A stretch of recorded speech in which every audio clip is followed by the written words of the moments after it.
Hello दोस्तों। कैसे हो आप सब कैसे हो आप सब लोग। आशा करता हूँ आप सब लोग अच्छे ही होंगे। हाजिर हूँ मैं और स्वागत करता हूँ आपका आप ही के अपने चैनल एग्जाम सक्सेस मंत्रा पर। दोस्तों, तो जैसा कि आपको पता है आजकल हमारा चैनल एग्जाम सक्सेस मंत्रा पर आपकी क्या चल रही है, जो एलटी का पार्ट 1 है, जो 50 नंबर की उसकी सीरीज चल रही है। तो उसके अंतर्गत हम एक जो हमारे क्या थे दार्शनिक थे अरविंदो घोष को हम देख चुके हैं। अब हम देख रहे हैं दूसरे दार्शनिक जो कि हमारे पाश्चात्य दार्शनिक है, प्लेटो। तो आज हम देखेंगे प्लेटो के बारे में, देखेंगे प्लेटो का जन्म कहाँ हुआ था, उनकी माता पिता का नाम, ये सारी चीजें देखेंगे और प्लेटो के द्वारा कौन कौन सी पुस्तकें लिखी गई हैं, इन सब चीजों को हम देखेंगे क्योंकि इनसे भी आपके पास बेसिक क्वेश्चन बन सकता है। उसके बाद हम कल देखेंगे प्लेटो की शिक्षा का सिद्धांत। तो चलिए देखते हैं हम पहले प्लेटो का क्या क्या है। देखिए प्लेटो का जन्म कहाँ हुआ था। तो देखिए प्लेटो का जन्म कहाँ हुआ था आपका। सबसे पहले कब हुआ था, 428 से 347 ईस्वी पूर्व। ठीक है, 428 से 347 ईस्वी पूर्व कहाँ हुआ था, यूनान एथेंस में हुआ था। इनकी माता का नाम क्या था, पेरी कतियोन था। इनकी माता का नाम क्या था, पेरी कतियोन। आपसे सीधे सीधे पूछा जाता है कि प्लेटो की माता का नाम क्या था, तो प्लेटो की माता का नाम क्या था, पेरी कतियोन था। ठीक है, क्या था, पेरी कतियोन। और इनके पिता का नाम क्या था, अरिस्टोन था। इनके पिता का नाम क्या था, अरिस्टोन था। अगला जो क्वेश्चन आपसे यहाँ पूछा जा सकता है वो ये पूछा जा सकता है कि जो प्लेटो का वास्तविक नाम क्या था। तो जो प्लेटो का वास्तविक नाम था वो क्या था, एरिस्टोक्लीस था। ये आपका क्वेश्चन कई बार पूछा गया है। और साथ ही साथ जो बच्चे क्या होंगे, पॉलिटिकल साइंस से करते होंगे तो उनको ये सारी चीजें पता होंगी। तो क्वेश्चन कई बार आ रहा था कि प्लेटो का वास्तविक नाम क्या था। तो प्लेटो का वास्तविक नाम क्या था, एरिस्टोक्लीस था। तो चलिए दोस्तों अब आगे देखते हैं। अब देखिए, ठीक है, इनके मतलब जो शिक्षा दीक्षा हुई थी वो कहाँ कहाँ हुई थी। अब जैसे कि आपको पता है जी, ये कहाँ रहते थे आपके, एथेंस में रहते थे, है ना। तो एथेंस में जो आपकी, ठीक है, क्या है, एथेंस में इनकी मानसिक शिक्षा का केंद्र था। और जो स्पार्टा था वो कैसी शिक्षा का केंद्र था, शारीरिक शिक्षा का केंद्र था। कहाँ था, आपसे पूछिए, आपसे पूछा नहीं जाएगा वैसे, पर आपके लिए बता देता हूँ मैं। जो यूनान था, यूनान में जो एथेंस नामक जगह है, ठीक है, वो उस समय क्या था, मानसिक शिक्षा का केंद्र था। और जो स्पार्टा नामक जगह थी वो कौन सी शिक्षा का केंद्र था, शारीरिक शिक्षा के केंद्र था। चलिए अब हम यहाँ से चलते हैं आगे, देखते हैं आगे क्या क्या है। तो देखिए 20 वर्ष में प्लेटो, ठीक है, सुकरात के पास शिक्षा ग्रहण करने गया। ठीक है, तो आपसे पूछा जा सकता है कि प्लेटो के गुरु कौन थे। तो प्लेटो के गुरु कौन थे आपका, प्लेटो के गुरु हो गया आपका सुकरात।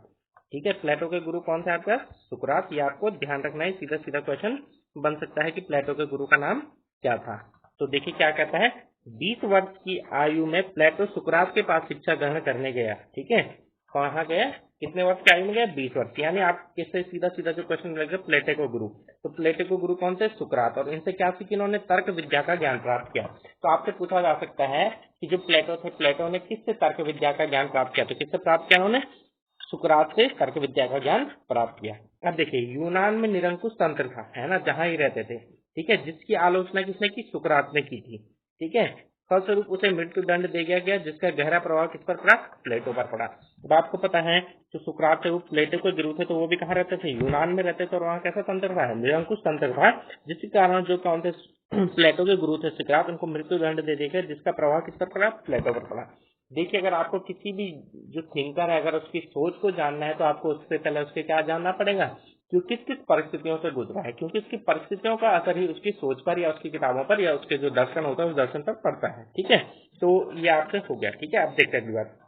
अब क्या हुआ, जब उसके गुरु को मौत देगी, मृत्यु दंड दे देगा, तो उसके बाद 399 ईस्वी पूर्व में प्लेटो ने एथेंस को छोड़ दिया और विश्व भ्रमण पर निकल गया। तो आपसे पूछा जा सकता है कि जो प्लेटो था उसने एथेंस को कब छोड़ा, 399 ईस्वी पूर्व में छोड़ा। और कहाँ चला गया, कहाँ चला गया वो, पुनर्भ्रमण पर चला गया। ठीक है, अब देखिए यहाँ पर एक विचारक आते हैं या एक राइटर आते हैं, उन्होंने क्या था, प्लेटो में सुकरात ने पुनः जन्म ले लिया था। किसने कहा था, मैक्सी। मैक्सी नामक आपके एक विचारक है, एक लेखक है, उन्होंने क्या कहा था कि जो सुकरात है ना, जो सुकरात है, जब उनको मृत्यु दंड दे गया तो उसके बाद जो सुकरात के विचार थे, उन सुकरात के विचारों किसने आगे बढ़ाया, प्लेटो। तो इसलिए मैक्सी ने क्या कहा कि सुकरात ने प्लेटो में पुनः जन्म ले लिया गया है। अब देखिए जो ये सुकरात था या जो हमारे पास क्या था, प्लेटो था, वो घूमते घूमते कहाँ पहुंचा, मगध पहुंचा।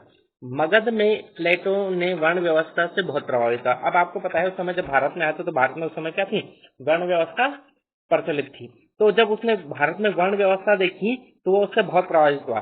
ठीक है, यही से प्लेटो ने कर्तव्य पालन को अपनी न्याय व्यवस्था का आधार बनाया। तो आपसे पूछा जा सकता है, ठीक है, कर्तव्य पालन को अपनी न्याय व्यवस्था का आधार प्लेटो ने किस आधार पर बनाया, तो किस आधार पर बनाया, भारत की जो क्या थी आपकी वर्ण व्यवस्था थी, उस वर्ण व्यवस्था के आधार पर उन्होंने बनाया। ठीक है, अब उसके बाद अगली चीज देखते हैं। 387 ईस्वी पूर्व में ये पुनः यूनान गए। अब देखो आए तो कब थे, 399 ईस्वी पूर्व में यूनान छोड़कर आगे थे। उसके बाद पुनः कब के 387 ईस्वी पूर्व में पुनः यूनान गए, वहां अकादमी नाम की संस्था की स्थापना की। तो आपसे पूछा जा सकता है अकादमी नाम की संस्था की स्थापना किसने की थी, प्लेटो ने की थी, और रिपब्लिक नामक पुस्तक की रचना की। तो आपको सीधे सीधे होगा कि रिपब्लिक नामक पुस्तक के लेखक कौन है। तो रिपब्लिक नामक पुस्तक के लेखक कौन हो गया आपके पास, प्लेटो हो गया है। ठीक है, आप देखो रिपब्लिक में प्लेटो ने किस चीज का वर्णन किया है। ठीक है, रिपब्लिक में प्लेटो ने न्याय का सिद्धांत का वर्णन किया है, जिसमें दार्शनिक राजा का वर्णन किया है, जिसमें यहाँ सफल नहीं हुआ तब इसने द लॉज नामक पुस्तक की रचना की। ठीक है, तो आपका ये आपसे नहीं पूछा जाएगा, क्योंकि हम किसके हिसाब से देख रहे हैं, अपने एजुकेशन के हिसाब से देख रहे हैं। तो आपको केवल ये आप पुस्तक ही याद रखिए कि रिपब्लिक नामक पुस्तक किसने लिखी, प्लेटो ने लिखी, जिसमें उसने न्याय के सिद्धांत का वर्णन किया है और उसमें दार्शनिक राजा के बारे में बताया।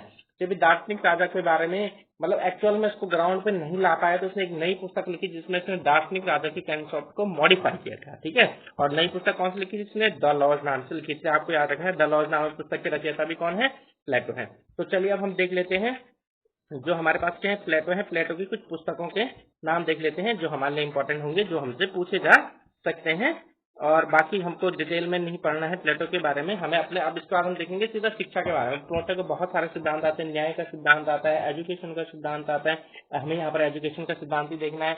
उसके बाद उसका क्या आता है, ठीक है, पत्नियों का सिद्धांत आता है, राजा का सिद्धांत आता है। ये सब चीजें हमें नहीं देखनी, हमें अपने सिलेबस के अकॉर्डिंग क्या देखना है, थोड़ी सी प्लेटो की जीवनी जाननी है, उसके द्वारा जो लिखी गई पुस्तकें इंपॉर्टेंट हो जाती, पूछी जा सकती है, और उसके शिक्षा का सिद्धांत जानना है। तो चलिए अब देखिए पहली पुस्तक किसकी कौन सी है, रिपब्लिक नामक पुस्तक लिखी। ठीक है, इसमें इसने किस चीज के बारे में बताया था, दार्शनिक राजा के बारे में बताया था। ठीक है, इसमें इसने क्या कहा था, ठीक है, दार्शनिक राजा पर। ठीक है, आपको बस केवल इतना याद रखो, आपने रिपब्लिक नामक पुस्तक रखी थी। बाकी ये किन के लिए है, बाकी ये उन बच्चों के लिए है जो क्या करते हैं, पॉलिटिकल साइंस वाले बच्चे हैं, उनके लिए है डिटेल में। ठीक है, तो आपको क्या रहा सकती है, रिपब्लिक नामक पुस्तक किसने लिखी थी, प्लेटो ने लिखी थी, जिसमें उसने दार्शनिक राजा के बारे में बताया है। अब अगली चीज है, अगली पुस्तक इसने कौन सी लिखी थी, द लॉज नाम की पुस्तक लिखी थी। ठीक है, द लॉज नाम, यह डियोनेसिस फर्स्ट घटना से प्रभावित ग्रंथ है, जिसमें विधि के शासन पर बल दिया गया है। ठीक है, द लॉज में उसने क्या बोला, विधि के शासन पर बल दिया गया है। ठीक है, अब देखिए तो ये हो गया आपके पास इंपॉर्टेंट। अब ये रिपब्लिक को कितने भागों में बांटा गया, किसने बांटा गया, इस चीज से आपको कोई मतलब नहीं है। ठीक है, द लॉज को कितने भागों में बांटा गया, 12 भागों में। आपको केवल पुस्तकों को याद रखने हैं। ये बाकी जो चीजें लिखी हैं ये उन बच्चों के लिए हैं जो पॉलिटिकल साइंस से क्या करते हैं, एमए वगैरह कर रहे हैं, या जिनको पॉलिटिकल साइंस में लेक्चरर की तैयारी करनी है। तो आपको इन चीजों को देखना है, आपको बस केवल याद रखनी है पुस्तक। पहली कौन सी लिखी उसने, पहली पुस्तक थी उसकी रिपब्लिक थी, दूसरी की थी लॉ थी, तीसरी एक और पुस्तक लिखी थी इन्होंने, स्टेट्समैन। ठीक है, स्टेट्समैन। तीसरी पुस्तक थी इनकी प्लेटो की, कौन सी थी, स्टेट्समैन थी। ठीक है, तीसरी पुस्तक कौन सी थी, स्टेट्समैन थी। स्टेट्समैन में इन्होंने क्या था, इस पुस्तक में प्लेटो ने संविधान का वर्गीकरण किया था। ये आपके लिए इंपॉर्टेंट हो सकता है, आपसे पूछा जा सकता है, क्योंकि आपका संविधान से रिलेटेड भी कुछ हमारे सिलेबस में है। तो पूछा जा सकता है कि प्लेटो ने किस पुस्तक में संविधानों का वर्गीकरण किया, तो किसमें क्या है, स्टेट्समैन में किया गया है। तो तीसरी पुस्तक कौन सी जाकर, स्टेट्समैन। चौथी पुस्तक आती है जो प्लेटो ने लिखी है, मीनो। ठीक है, चौथी पुस्तक कौन सी होगी, मीनो। मीनो नामक पुस्तक में प्लेटो ने सर्वप्रथम न्याय शब्द की चर्चा की और न्याय की स्पष्ट व्याख्या प्लेटो ने रिपब्लिक में की। ठीक है, अब एक पुस्तक और लिखी इसने, मीनो। मीनो में इसने सर्वप्रथम न्याय शब्द की चर्चा की और न्याय का सिद्धांत इसने किसमें समझाया था, रिपब्लिक में समझाया था। इसके अलावा प्लेटो ने 2-3 पुस्तकें और लिखी, जैसे प्रोटोगोरस, यूथिफ्रेस, कीटो, अपोलॉजी। ठीक है, तो ये पुस्तकें भी आपको याद रखनी है। तो देखो मैं आपको बता देता हूँ इसमें पुस्तकें कौन कौन सी लिखी थी। पहली पुस्तक मैंने आपको क्या बताई आपको, ठीक है, पहली पुस्तक थी आपका रिपब्लिक। ठीक है, जिसको द रिपब्लिक भी बोलते हैं। ठीक है, कौन सी थी, रिपब्लिक। ठीक है, दूसरी क्या बताई मैंने आपको, लॉज, या द लॉज बोल लो आप। ठीक है, द लॉज। तीसरी कौन सी हो गया आपके पास, स्टेट्समैन। ठीक है, तीसरी हो गया आपका स्टेटमैन। चौथी हो गया आपके पास कौन सी बताई मैंने, मीनो।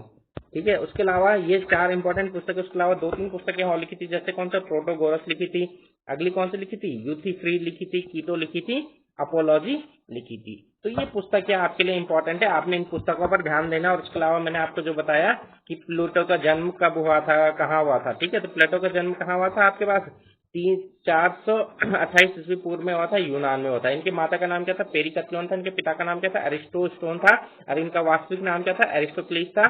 और इनके जो गुरु थे, गुरु का नाम याद रखना आपको कौन था, सुकरात थे, ठीक है। और एक मैक्सी आए थे, मैक्सी ने इनके बारे में क्या कहा था, इन्होंने कब एथेंस छोड़ा था, 399 ईस्वी पूर्व में छोड़ा था। और इसके अलावा आपको यहाँ से इनकी पुस्तकें याद रखनी है, जो पुस्तकें मैंने आपको बताई हैं। तो ठीक है दोस्तों, आज के लिए इतना ही रखते हैं। आज हमने प्लेटो के जीवन परिचय देख लिया है, जितना हमारे सिलेबस के अकॉर्डिंग होना चाहिए। अब कल हम देखेंगे कि जो प्लेटो था, प्लेटो ने अपनी शिक्षा के बारे में क्या क्या बातें कही, यानी शिक्षा किस प्रकार की होनी चाहिए, विद्यालय किस प्रकार का होना चाहिए, गुरु किस प्रकार के होने चाहिए, इन सब चीजों के बारे में हम कल देखेंगे। तो ठीक है दोस्तों, स्वस्थ रहिए, मस्त रहिए, इसी तरीके से हमारे चैनल एग्जाम सक्सेस मंत्रा से जुड़े रहिए।